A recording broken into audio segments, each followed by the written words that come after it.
Good people, I welcome you once again to this media survey. Today, I had another opportunity to meet Nana Ɔbenfo O Kambon from Ghana here. He has been in Ghana for 14 years now. No, 17 going on 18 years. Wow, Yeah. sorry. I repatriated in 2008. So today, I can say our brothers and sisters, the diaspora, a lot of them have received their citizenship today. What message do you have for those that are watching that are not home here? What message do you have for them? So, this is part of the decade of our repatriation. So it's an entire decade where those who are interested in coming home can come home and feel welcome and be part of the family, start to enculturate, learn the language, come back to our land, start farming and gardening and building their homes. So, it's an entire decade for those who want to repatriate. So if you think about, for example, year of return, people return, they may have partied for a week or two and then went back. But this is an entire decade for you to move all of your worldly possessions to, come here, get a kantanka, build a house, get a phone from Burkina Faso, just really be part of the fabric of the society of the land. So this is Decade of Our Repatriation for those who are interested, decadeofourrepatriation.com. And citizenship is part of it. Now, some people just look at citizenship as a product to be sold. This is just a one-off thing. But repatriation is comprehensive. And what I mean by that is, it's not enough just to have citizenship. We've seen people who come, they get citizenship, they put the photo on Instagram, they put the photo on Facebook, TikTok, and then they go back. They didn't live here before. They came here. They don't plan on living here after. It's a photo opportunity. And that's why those who come through Repatriate to Ghana, we make sure, the people who come through Repatriate to Ghana, they have skin in the game. And what I mean by that is that we actually vet them and ask them, well, where are you interested in living? Is it the beach? Is it the mountain? We get them in the mindset of you're not just coming for a photo op, you're coming to actually repatriate and be here for good. And there are certain things that they don't even know that they don't know in terms of things that they need to be thinking through. Like what inspires their, move, what motivates them? Is it, black liberation? Is it retirement? Is it an investment? Is it a job? So these are the types of things. And then we go into the things that we can do to actually assist them with the repatriation. So some people are like, I'm interested in going back to school. Some people say, I want to, build a house. Some people say they're interested in land. Some people say they're interested in citizenship. So one thing that we always want people to know is that, again, citizenship isn't an a la carte thing. Here's one thing that I do. Oh, I got citizenship. Now let me go back. It's one component of a comprehensive strategy, repatriation strategy, and that's what we always try to impart on people. And that's why we don't have these issues of people coming in, just getting citizenship. Some people will be gone tomorrow, right?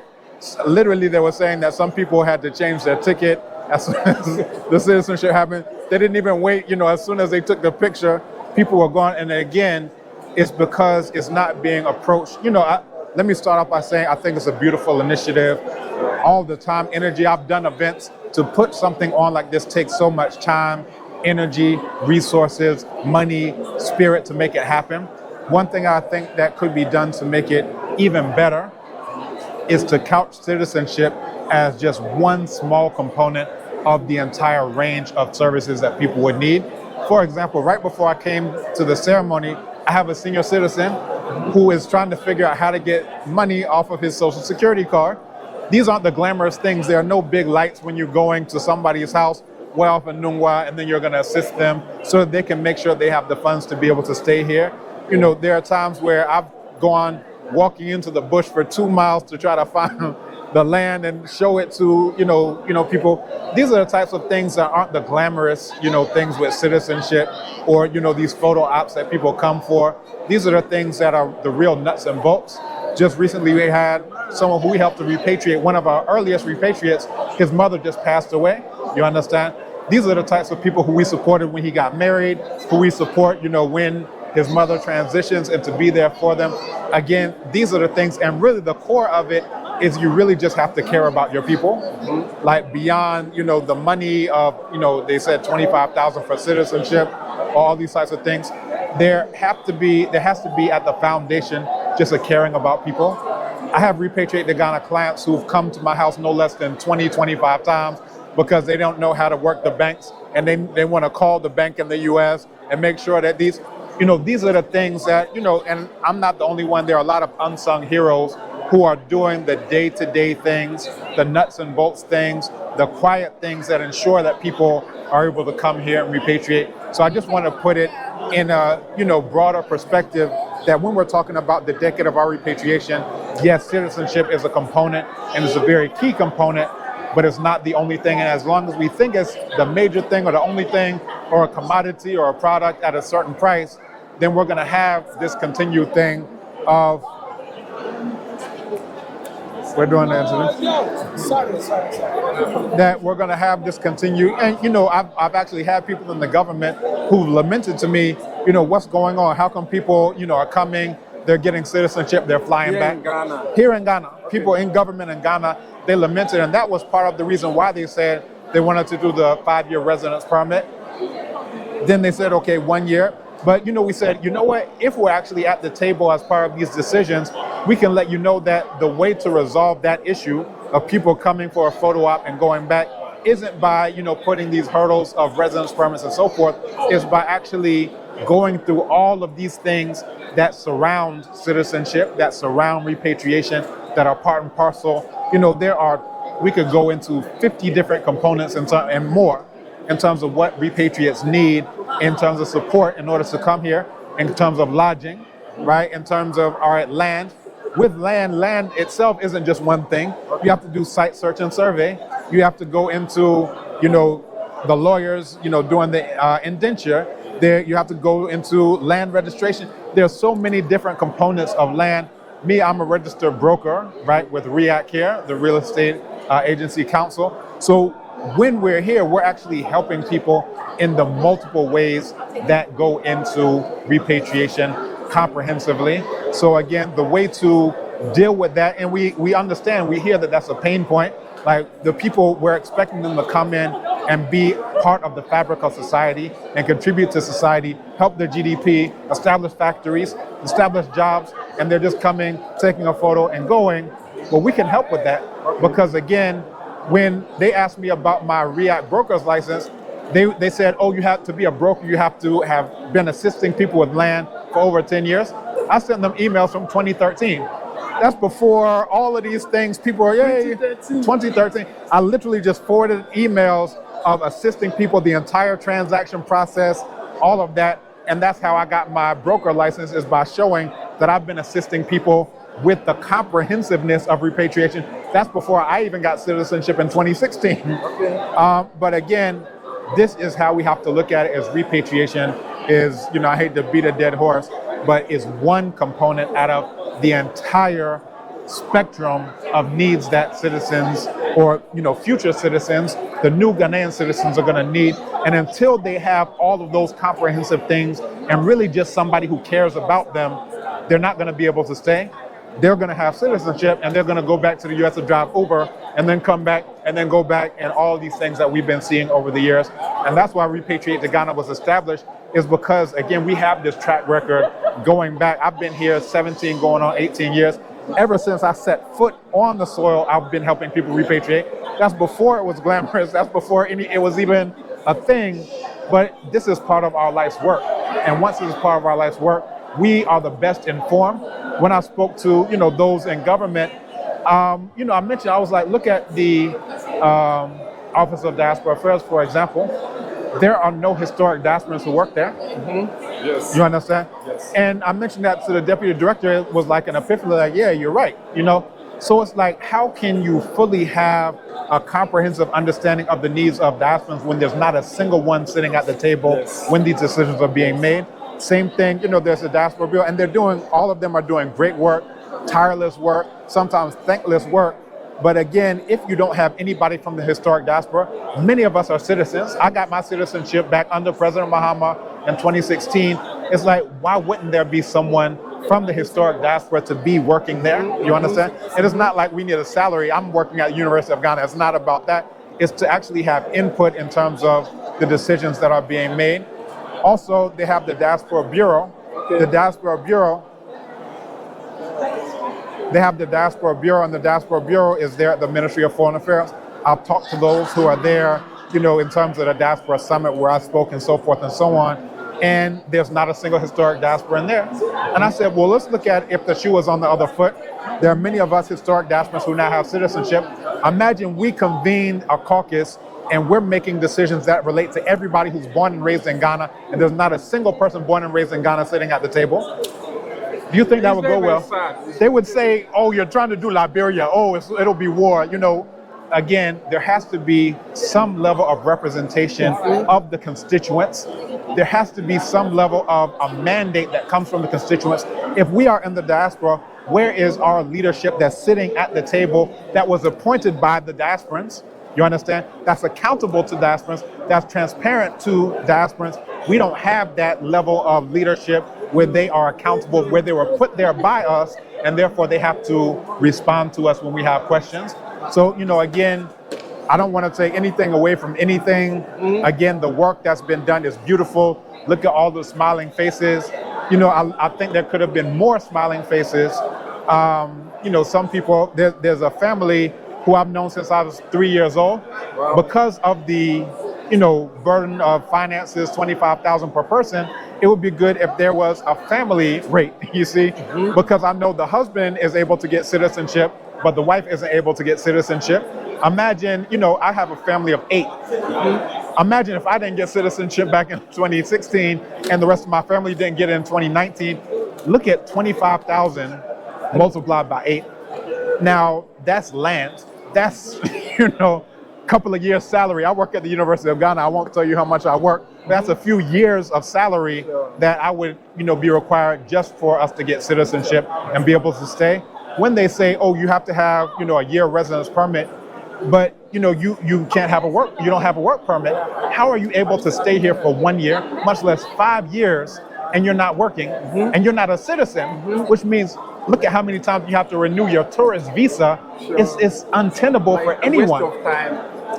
Literally, and it's untenable for anyone to even be expected that could be the case. Now, we did a town hall meeting. Some of the things started to shift. The exact same day that we did the town hall meeting, they paused. They thought through things differently. They made some changes, and we're very grateful that happened. But again, until there are historic diasporans who have a mandate, who are appointed by the historic diaspora, it's going to be where they may make a faux pas, and then they're trying to correct the faux pas, as opposed to if we were there in the first place, we would have said, how can you say DNA is necessary on the 31st and say you have a window from the 2nd to the 6th to get that DNA test? How could that even be possible? On top of that, the 5-year residence permit. On top of that, 25,000 cedis that's non-refundable. You have to show close ties to Ghana. It's going to be very difficult because even close ties, that wasn't even defined. Now imagine I paid 25,000 CDs and my close ties aren't close enough. Well, what happened to the 25,000 CDs if it's only one person? Imagine a family of 8. What happens to my 200,000 CDs and we can't show that we have quote unquote close ties? So again, we're thankful for all of the work that's been done. Diaspora Affairs Office of the President, Ministry of the Interior. But it's going to be bittersweet. I had one of my repatriated Ghana people who said, I should say family. He said he feels like family. He said that he no longer feels welcome. That's not the type of feeling we want people to come away with, where it's kind of bittersweet because, of some of these challenges that have gone on. People should still feel welcome. They said they felt welcome when they came for the Diaspora Summit, when it was announced that they were part of the 17th region. But then they came to realize that the things that are going on with the other 16 regions, the 17th region has to pay 25,000 CDs. The 17th region has to provide DNA. The 17th region has to go through all of these hurdles that are not applied to the other 16 regions. So again, these are some of the challenges. But again, I want to end on a high note that the work that's been done, the smiling faces, a lot of people's lives have changed today. This is historic. We got citizenship 2016, again 2019 it happened, 2022, 2024. There was another small ceremony at the beginning of 2025. We're here with this ceremony and it's life-changing. People's lives will be able to change, but only if they have support. If they don't have comprehensive repatriation support, they will just have nothing but a photo on Instagram in front of here. And what did they really do? Where are we going or where are we coming? Thank you so much, because I wanted to ask some last question, but you have already talked about that. And that thing has become a problem too. Yesterday I was talking to one of our diaspora, talking about how the diasporans try to use the word like being limited. They don't have the opportunity to work at the government sector, but because we talk about that, I will, hold it like that. And to our government, please, we are begging you, whilst our brothers and sisters are being given a citizenship, we have to give them opportunity for them to also work at the government institutions, for them to also bring our people and also get something for themselves doing. Other than that, they will come and go, and we are not going to benefit anything from it. Yeah. Nana, And not just to work at the government level. It's specifically people who are accountable to the diaspora, people who are appointed or elected by members of the diaspora, and then they have to be transparent with members of the diaspora. It becomes almost a marriage of convenience that, they don't have to talk to the diaspora because, they feel like, oh, if I spoke to one person, that's the diaspora. If I spoke to two people, that's the diaspora. And a lot of people, there's an undercurrent that some of it is even just starting to come out now, that people feel disenfranchised because if you have people who are not accountable to you, who weren't put in place there by you, then what are you really doing? So again, this is a decade of our repatriation. There's a lot of work to do. We're here to do the work. We were doing the work long before citizenship was even, granted back in 2016. And there are people who've been doing work, back into the 1990s, even the late 1980s and beyond. You have those who are coming under Nana Kwame Nkrumah. So all of that work has laid really the groundwork. We were fortunate that Dr. Hamed Maulana, whose name was mentioned, in all of these citizenship ceremonies since 2016, his name was never mentioned, but he's the one who composed the form that we used to get citizenship back in 2016. I'm glad that at least his name was mentioned. That all was done at the Institute of African Studies through my office. My name wasn't mentioned, but we say it's all good. We are going to keep doing the work. Sure. And eventually, when you're doing the work, your good deeds, your good work will be acknowledged. And then, there are people who are on the ground who actually know those who are part of it from the very beginning. And, it's a wonderful thing when we can get citizenship, when we can come home. They say, that if you forget and you go back and take it, we don't taboo that is actually encouraged. And we're encouraging all of our brothers and sisters to come to Ghana, not just to party during Dirty December, not just to, go and shake your booty, but to actually repatriate, bring all of your worldly possessions, come here to Ghana and live here with your family, establish roots, build factories, integrate, marry, have children, be part of the culture, learn the language, and all the beautiful things that make this a true family reunion. Thank you. Thank you so much, Nana. Ɔbenfo O Kambon. Thank you so much. That's It's really nice.